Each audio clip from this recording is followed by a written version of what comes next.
Uh, Thanks very much, David.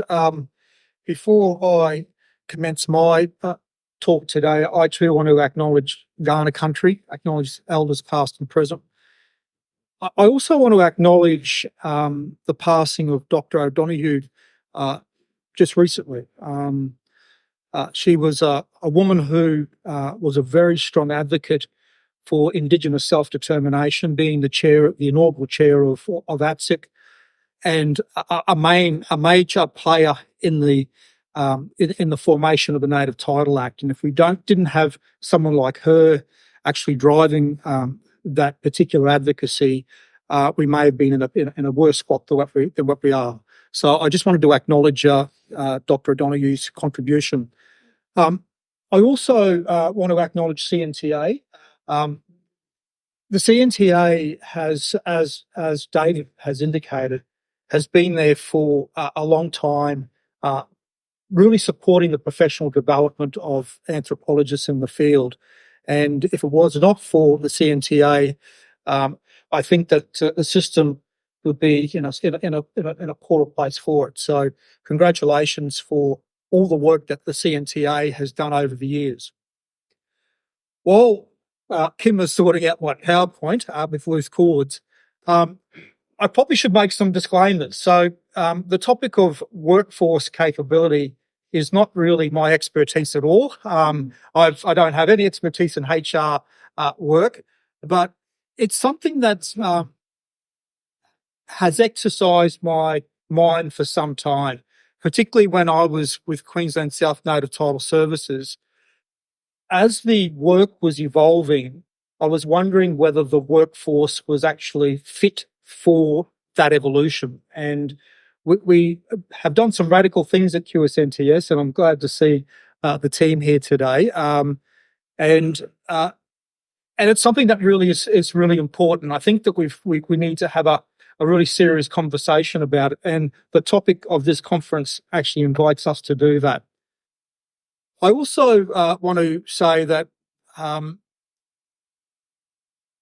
this system at times behaves like it's hermetically sealed, like it's in its own little bubble that doesn't interact with the outside world. Now, that's not a criticism. It is actually the features of a system that only came into creation 30 years ago, or 32 years ago, with the Mabo judgment, and there was a lot of evolving that needed to happen. But my presentation today is about being realistic about where the system fits within the broader economy, and so I'm going to commence by talking about things like megatrends, and I think we need to have a conversation about them. I then want to get into the specific native title challenges. So this is probably a discussion around the demands, the drivers, and the supply issues around workforce.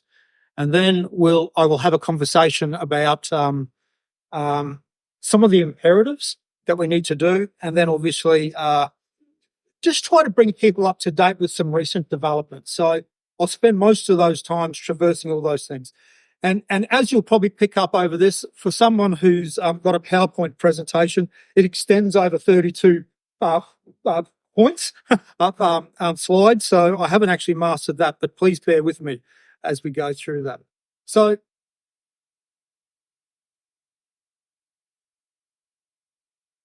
there, I've pretty much given you that introduction to begin with. I wanted to start this presentation of talking about megatrends and what is happening in the broader labour market. Now, I know very little about these things, but it was interesting that just last October, the Jobs and Skills Australia, so an authority within the Australian government, released a report around the next 10 years of where the work is going to be. And I think this sector needs to be attuned to what is happening at a broader macro level, because there are opportunities and there are plenty of threats, and they're very evenly balanced. And unless we actually understand how threats can be converted into opportunities and vice versa, then we're going to be in a world of pain. So we actually need to know these things. There are a number of mega trends that are out there at the moment, and people have obviously seen these things in strategic planning and the like. But I think there are clearly, well, as the report says, there are three major mega trends that are impacting upon the labour market in Australia. The first one is digital transformation and automation and the emergence of AI. I think that this is actually going to be an important thing for First Nations people, the digital transformation. It'll actually bridge the geographical divide and also will enable them to enhance an emerging concept around data sovereignty. So digital transformation is important. The clean energy and net zero transformation. So net zero by 2050 is something that is exercising all politicians, the private sector, regulators and the like. And it's an area that is already entering the native title space. I know in Queensland South Native Title Services, there are carbon farming projects all over the place. And just from a national role, I've seen that there's obviously the mining of critical minerals is obviously going to become an important feature into the future, but also projects, the prospect of joint venturing as the economy transforms. So it's real. It's taken a long time to get here, but it's actually here now, and it's an opportunity for First Nations to seize that opportunity. And we as a system will need to be working within those changes. I thought I'd put the growth of the care economy, and this is probably one of the biggest mega trends that's impacting upon the labour market in Australia. And I put it here mainly because, and I'm going to emphasise it because I think that there are people, if people are not inclined to enter this space, there's plenty of competition for them to go somewhere else. So if there's people that are inclined to work in different industries, then, the prospective pool of employees may gravitate to these other areas. So we are in competition. This system is in competition with a market for people who actually will gravitate to these areas. So we just really need to be conscious of this. The report, the skills and jobs report doesn't talk about the two other mega trends, but I think they're important. And it's the geopolitical tensions that are in the world at the moment. And it's because of those geopolitical tensions, the critical minerals and just security around energy and the like is actually going to be heightened. And in a safe country like Australia, this is actually going to magnify the opportunities there.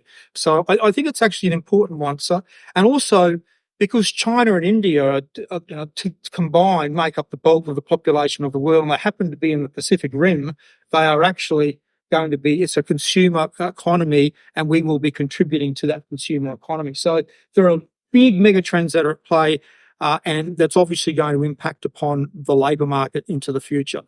Now, I've got some statistics here, and I'll be preparing a more detailed paper with all the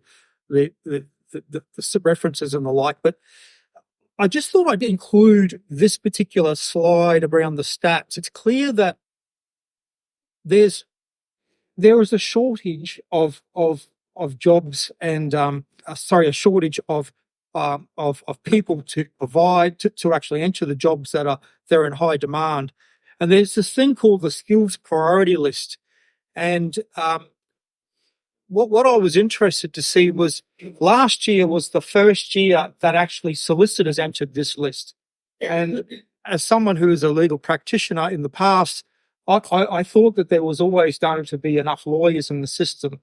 But actually, been working with Queensland South over the last couple of years, and I've noticed this moving to the tribunal, but also conversations I've had with other people in the native title system. We're finding it very, very difficult to recruit lawyers to the system. And it was interesting that as a cohort, people are not entering the legal profession as much as they did in the past. So if we're heavily dependent upon that market, and people are entering that market, or it's actually joined this critical the skills priority list. I think that we're in for there's a bit of a shock coming. Anthropologists come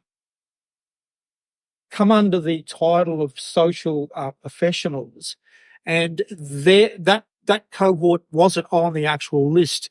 But I suspect it's because the sample size is small, and these things are also employer driven. So unless employers are actually contributing to the list to actually say that there are shortages, then the data won't come in there.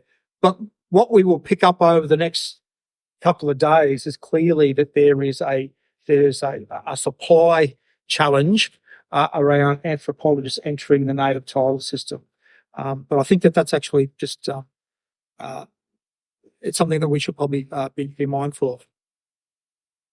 I was also interested in some of the trends that of the various occupations, and it was interesting to see, and it's not surprising, where there is a gender imbalance. They're the ones where there's a shortage. So if you're truck drivers in the manufacturing industry and it's male dominated, that's where the shortages were. And conversely, in the care sector, where there's a preponderance of female employees, that's where the shortages were as well. That might actually have implications on this system, because I know from the CNTA surveys that this sector, the research, the anthropology sector, is there's a higher number of women that are in the system. The regional remote area is probably not a surprise, but it's still shocking nonetheless that it's going to be difficult to recruit to remote and regional areas, and that's where we do our work, isn't it? And if generally it's very people are finding it very difficult, employers are finding it difficult to recruit to these areas, then if we want to go and live in those areas with partners who can't find work and so forth, it's going to be an impediment to this system as well. And I just think we've got to be really attuned to that. And the third point was I have to say, it wasn't a surprise to me. Throwing more bucks at the problem didn't seem to actually change the increase of people. So there's something more at play, and it's obviously these other things that are at play, and that's people want job security, people want a career pathway, they want flexibility in their work conditions. And I think COVID actually told us that we were never going to go back to a time where it's 9 to 5, 5 days a week, although I'm sure there are a number of employers that are actually starting to wish that was the case. I just think that's flexibility is here to stay, and that's actually a good thing. So the projections over the next decade are those three ones on the top. I think the two, and that's in descending order. So the healthcare and social assistance area is going to be the highest. But I have to say professional, scientific and technical services and the education and training sector were a close second and third. So, and these two areas are the areas that are going to be the growth areas. And this is my double-edged sword here. It's good for anthropologists and lawyers and other professionals, but from a prospective pool of employees, it also causes some problems. It's also good to see that all states and territories are going to expect an increase. But sadly, I have to say that South Australia was probably the lowest in the scheme of things. But nevertheless, it was still bound to grow over the next 10 years. And you can see in those four areas, it's going to be tertiary qualified people, greater digital skills will be required, and that's actually a good thing to deal with geographical boundaries. Energy sector is clearly going to be a focus, and there's going to be regional variation, which you'd expect as you go along. Okay, so I probably already alluded to some of the opportunities and threats, but I think from these big mega trends, First Nations people have got an opportunity to participate in a new economy, an emerging, and an economy that's going to be here to stay, and it's going to be the hallmarks of the economy into the future. Digital transformation is really important. The Federal Court and the Tribunal have been talking about the need for a digitisation project around getting all the material that's been in the court and in the tribunal digitised. And there's an amazing archive there that needs to be drawn upon, and it's going to be important for the next phase of work as well, because there's really a lot of information in there, and it needs to be utilised. I've already made the comment about it can be a bridge to span the geographical divide, and I think Aboriginal and Torres Strait Islander people will orbit in and out of their communities, and they will need to have digital capability to deal with those things. And this growing concept of data sovereignty, and I noticed the Closing the Gap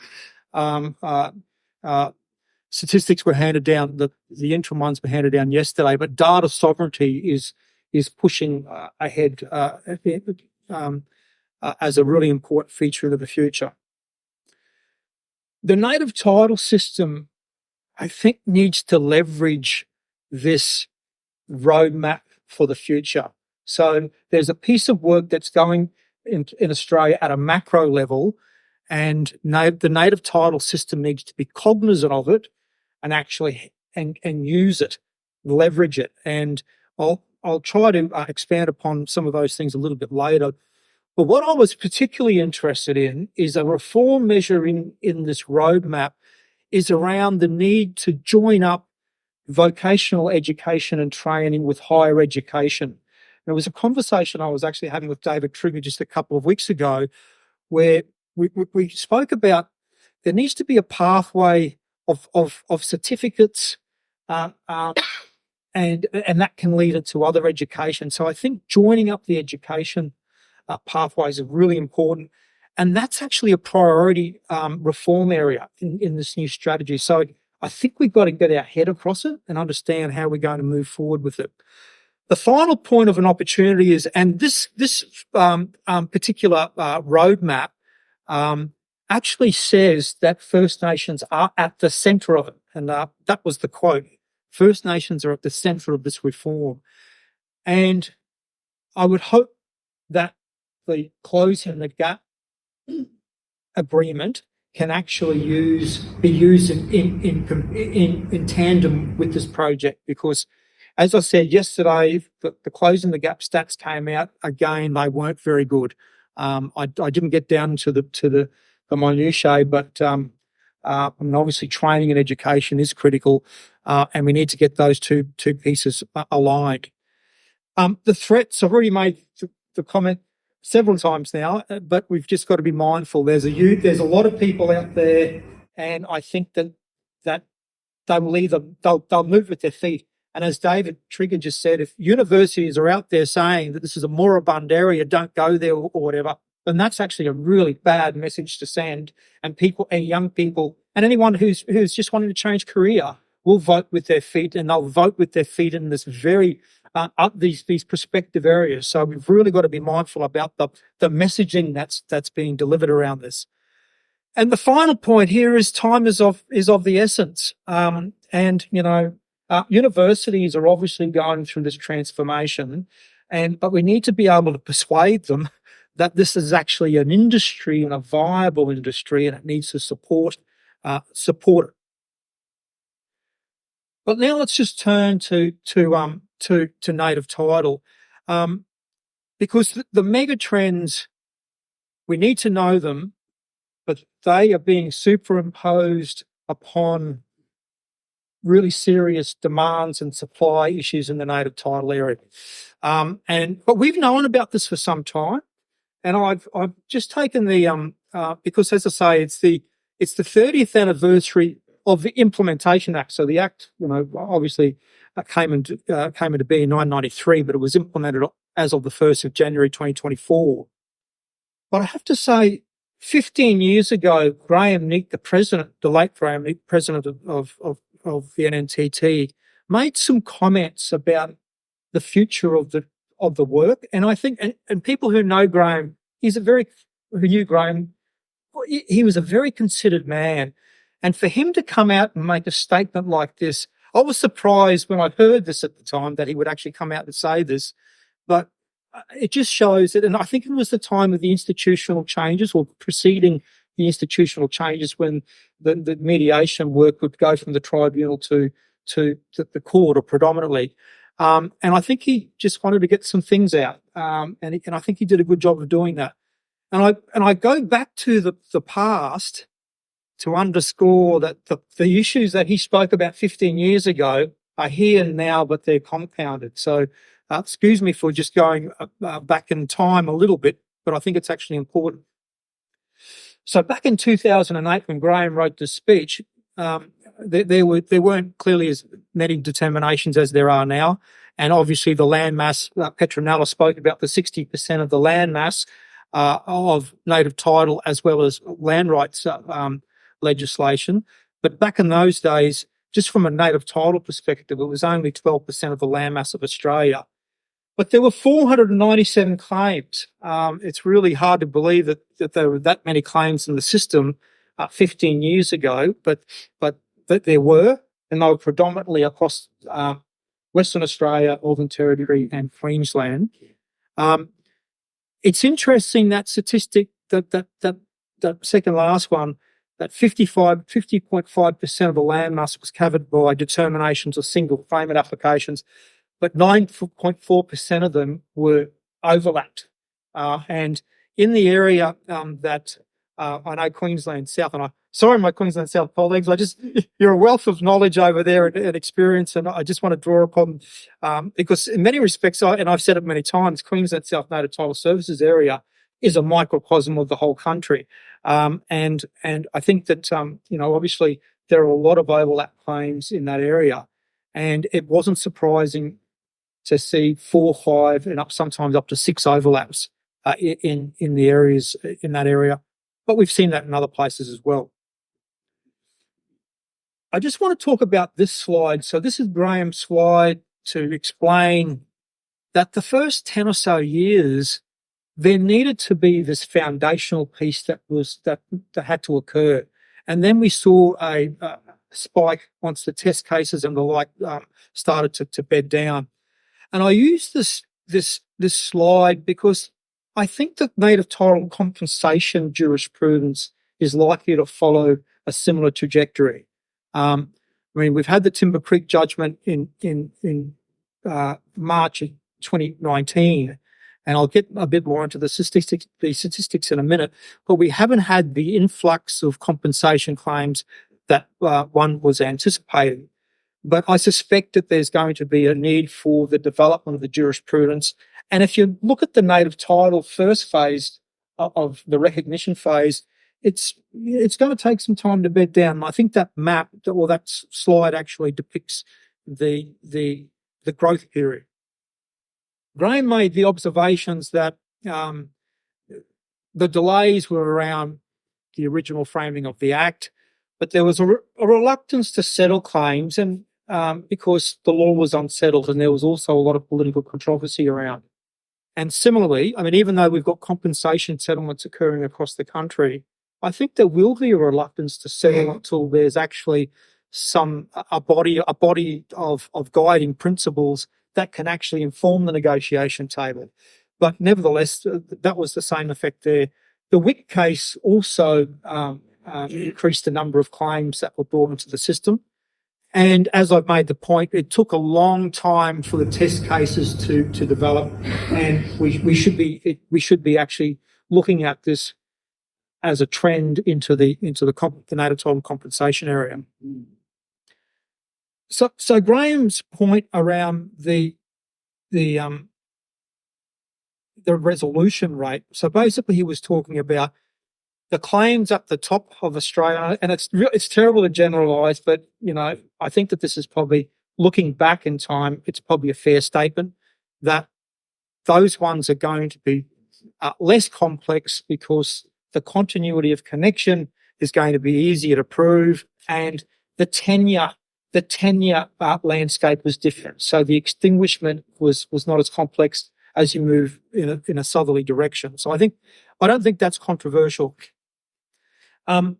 Claims over more densely settled areas would occur with time, and that's actually occurred with time. Resolving overlaps will remain a challenge. This point around preserving evidence and cultural knowledge, Graham quite rightly pointed out that was a pressing concern 15 years ago. And I actually have to say that it has only increased in criticality. And we know that because of, obviously, as we move into the various next phases, we will need to have evidence preserved. But it's not just evidence preserved in a court sense. We need to preserve cultural knowledge for a broader range of reasons. And so this particular item is going to be important for the viability of the system. And I want to come back to that in a tick. And this final point is really, if there was a recurring theme through this presentation, it's this. It's that this system is it's an integrated whole, and the performance of the system depends upon the performance of the institutional participants. And so coordination is critical. It was critical 15 years ago, and I'm actually here to say that it's far more critical today because of the complexity that I've just been foreshadowing. Now, let's shoot to where we are now. So if native title back 15 years ago was being prosecuted in that linear fashion, it was very sequential, and it was mainly focused around the recognition phase, what we are observing now is that it's becoming layered and more complex, and it's actually across a range of things there. And all those dot points, many of those things are visiting us now. So it's the residual claimant applications. So there's 130 odd currently on the docket. I'm just focusing on NTDAs here. I won't talk about non-claimant applications and others. But yeah, claimant applications, there's still, from the 490 odd 15 years ago, we're down to 130 odd. But the NNTC, the National Native Title Council's forecasting around this area, around prospective claims, there was a prediction of another 170 to 200 coming into the system. So there's still a long way to go in this first phase. Variation applications, there haven't been many, but there will need to be variation applications, and I get into that in the next slide. Compensation applications, as I say, there have been compensations matters in the past, but the Timber Creek case was really the first High Court for the outcome of it, and it's clearly that the work is coming. And then there's a swathe of other work. Obviously, if we're moving to a transforming economy, there's going to be more projects, agreement making. There's going to be the implementation of rights. PBC governance is going to remain a challenge. When 70% of PBCs are not sufficiently resourced, but they're expected to do a raft of things under the CATSI Act and the PBC regulations, there will be a governance issue. And and we're seeing that now. I have to say, we're actually seeing that phase of native title now where PBC governance is causing an issue. And in fact, matters have actually been coming before the federal court around this area. I think we haven't had any applications to replace PBCs, but that is a natural extension. If ORIC can't, if the special administration doesn't work there, they may go into liquidation, and there then may need to be a replacement PBC set up. So this work is going to come. And running parallel to all of this is the Future Act regime, cultural heritage. And the cultural heritage regime has still to go through its reform post Juukan Gorge. So we've had the inquiry, this Joint Standing Committee inquiry into Juukan Gorge. There are a number of recommendations in there, including reforming the Native Title Act. And we're yet to see how that will play out, but it will be a significant contributor to the broader landscape. And indeed, statutory land rights is also going to be there. Now, this map, sorry about the resolution of this, but it wouldn't be the NNTT if I didn't provide a map. So there's Geo, the team. Thanks very much. So But this map actually is a little bit different from the maps that we produced, because I was actually interested to know if the NNTC said there was 170 to 200 claims to enter the system.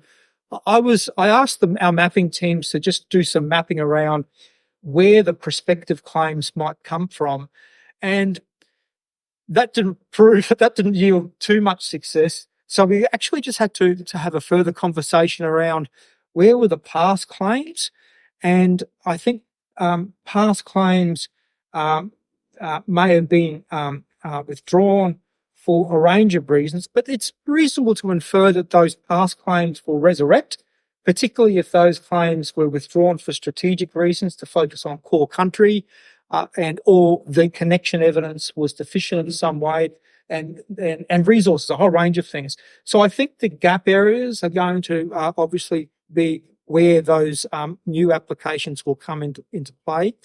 You can't see it very well from this map, but there were a number of C claims very early in the piece, and they were withdrawn.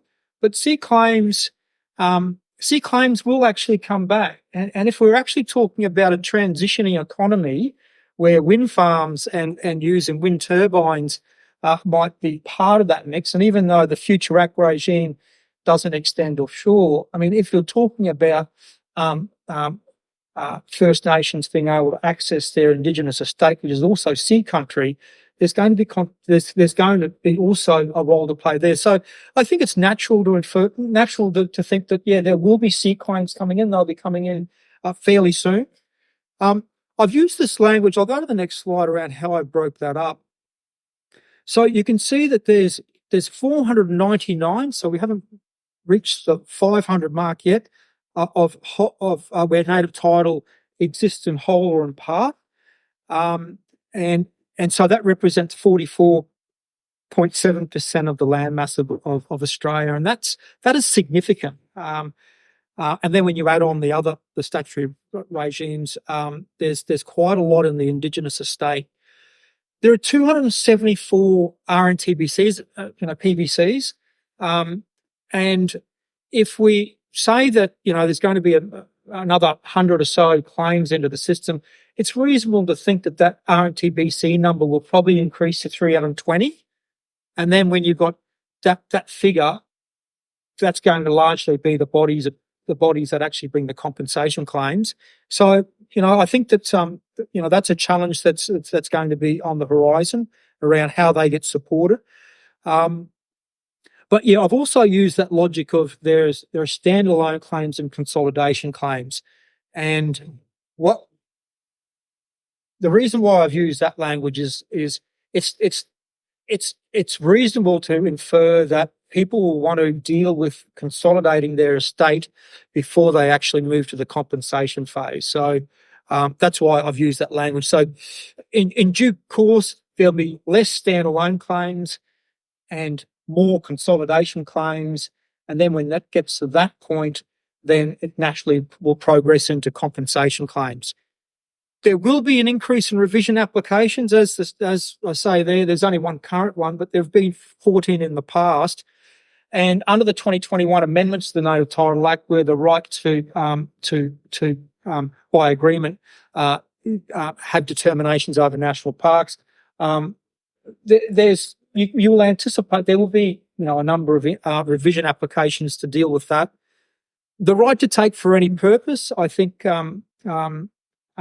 post Aqaba, many consent determinations have actually included that right, but it's not logical to think that that the right to take only started after the Aqaba case. We're going to have to retrofit the determinations because people obviously traded with each other, and there has to be a right to take. And I think that's going to be subject matter for revision applications in the future. And we know that the pace of resolution, so, there are a number of determinations, and I have to say the federal court have done a good job in the case management of native title to get to that critical mass of determinations. But I have to say the pace on which it was done, there will be revision applications that deal with where apicals were left off or boundaries need rejigging and the like. So there's going to be this other work that's associated with the extant docket, and they're going to be revision applications. And I think it's only logical to think that people will need to deal with the revision applications, consolidate the estate before they in earnest move to the compensation phase, although we are seeing compensation quite clearly. All right, so I'm just conscious of the time. 10 minutes, okay. So the trends here, really, it just goes to Graham Neat's prescience, if you like. He was able to see, the things that he said, observations of the future, are clearly the ones that is the work where we are now. So overlaps, more complex claims,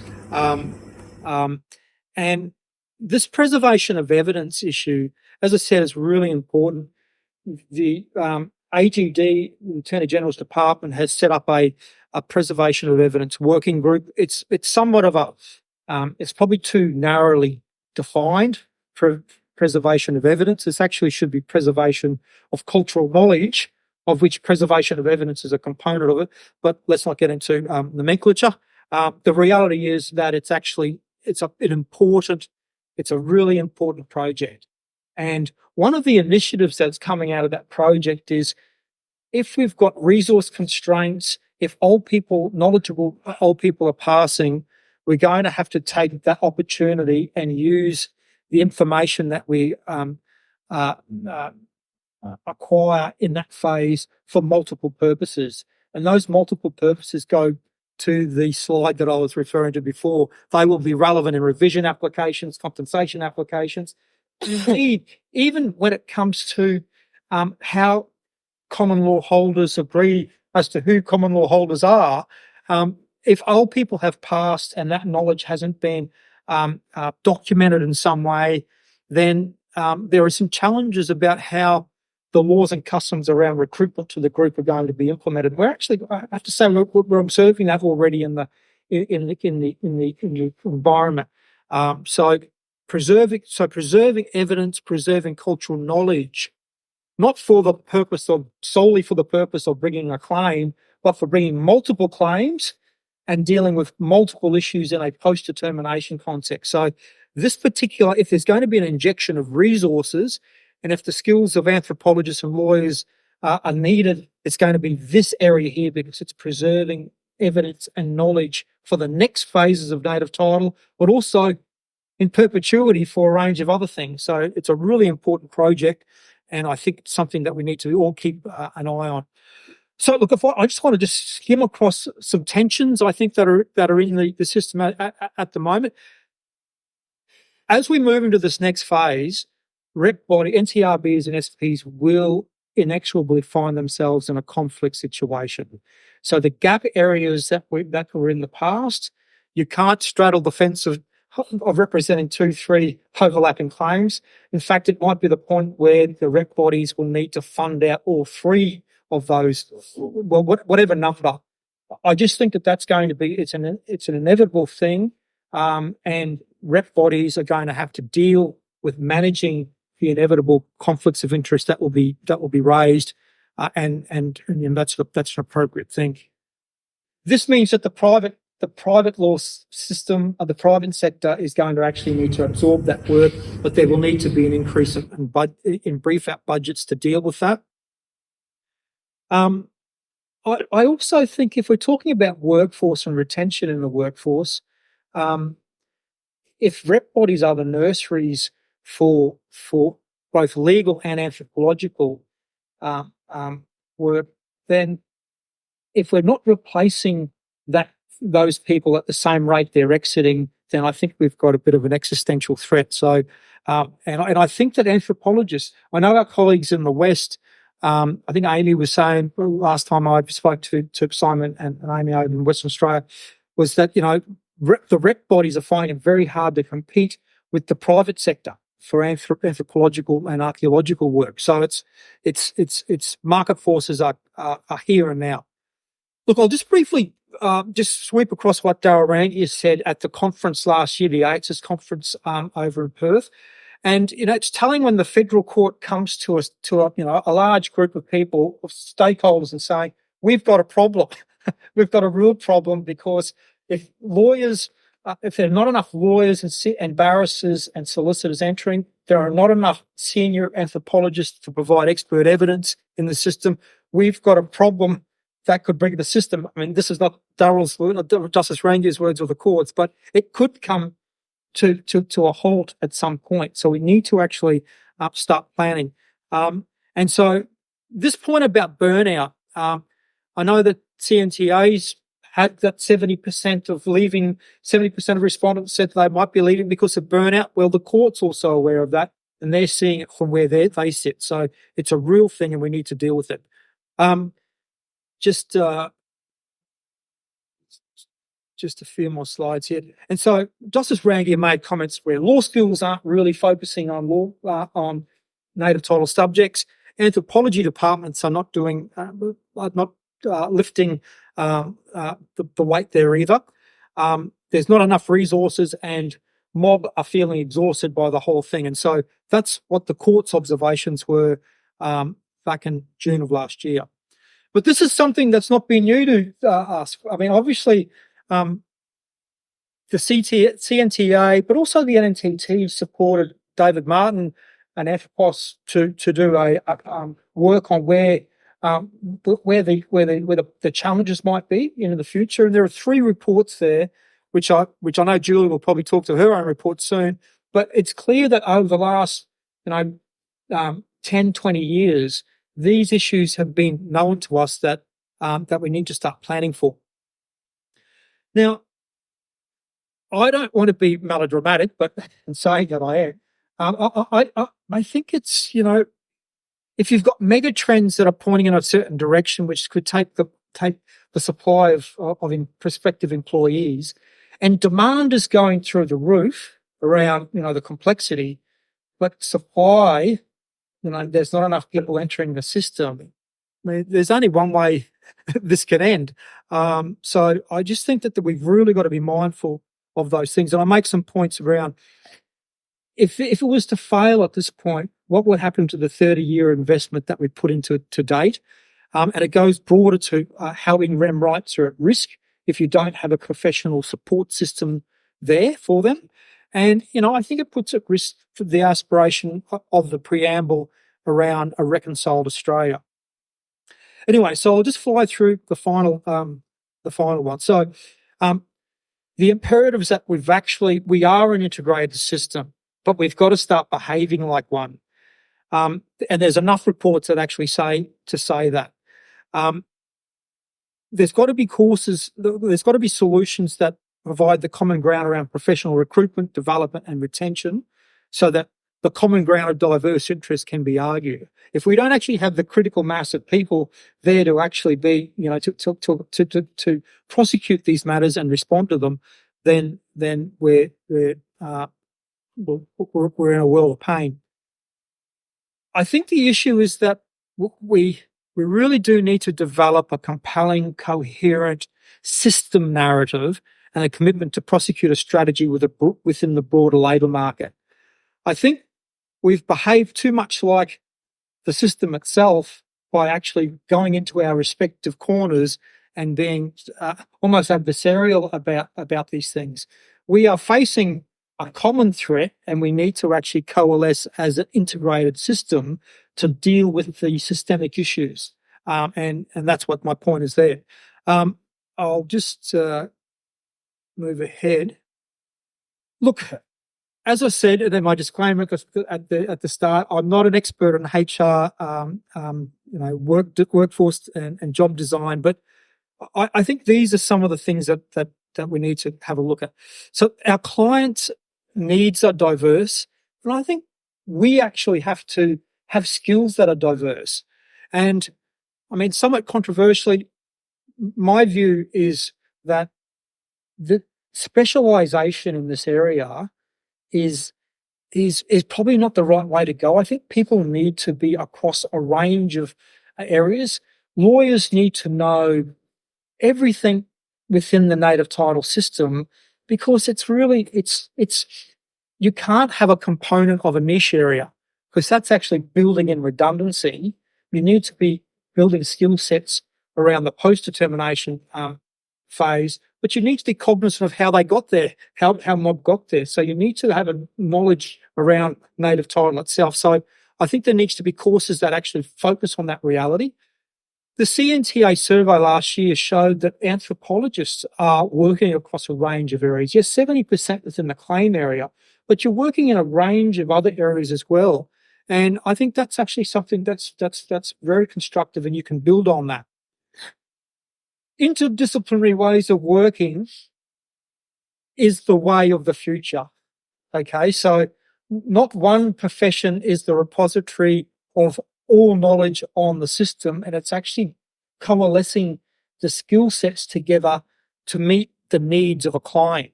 And that's the way of the future, and that's what we need to teach.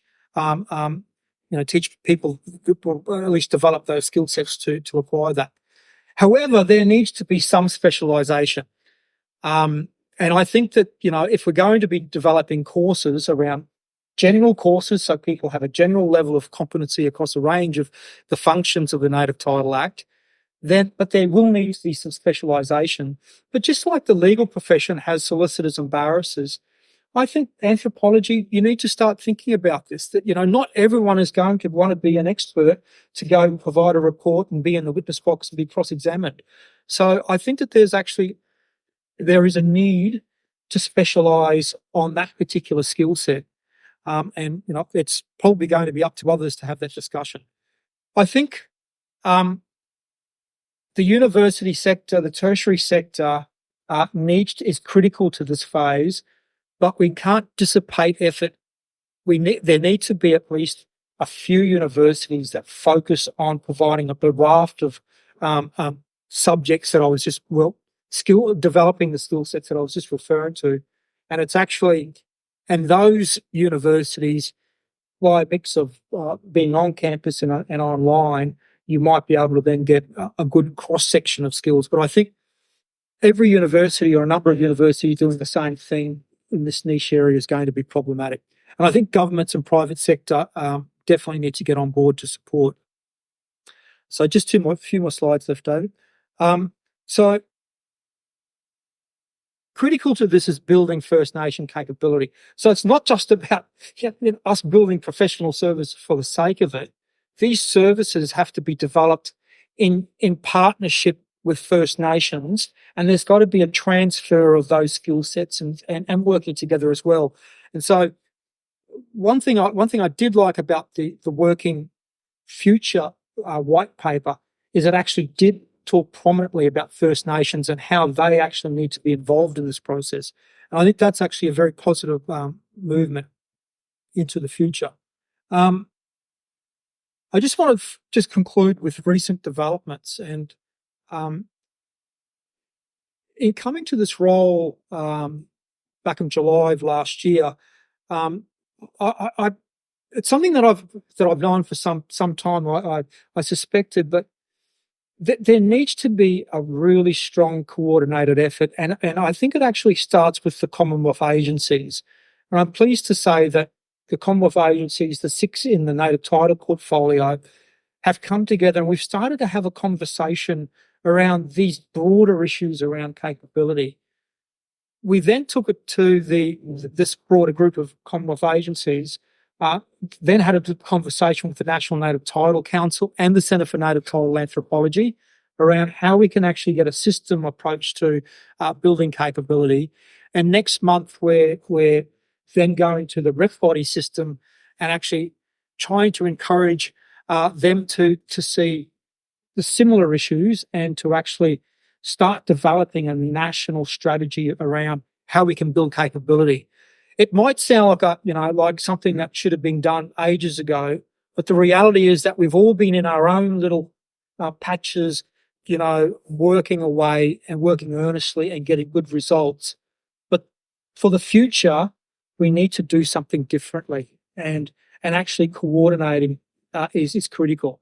And we've started humbly, we've started very modestly, and it was actually as simple as why don't we map out what we are all doing along a native title continuum? And it was actually in the mapping out of the services that we're providing that we actually realized that there was a lot of synergy in what we were doing. There was some duplication, but opportunities to do things vastly differently. And that's where the opportunity lies. And if we can actually multiply that with the rep body system, and that, we can build up a strategy, then I think we've got a chance of actually going to government and actually coming with a coherent, cogent narrative around what a native title industry would look like. And the four things that capability needs to address around structures. Sure, you can amend the Native Title Act. That's going to take time. Processes, I think, is going to be really important. The preservation of evidence or preservation of cultural knowledge, digitisation, they're processes that are going to value add to the system. This whole professional development is something that we've all got a vested interest in, and we should all be participating in that. And the resources should be focused around achieving those common objectives. So it's the start of a conversation, and all those things will be over the course of the years, I would suspect, continue. But it's places like this where we started. So thank you very much.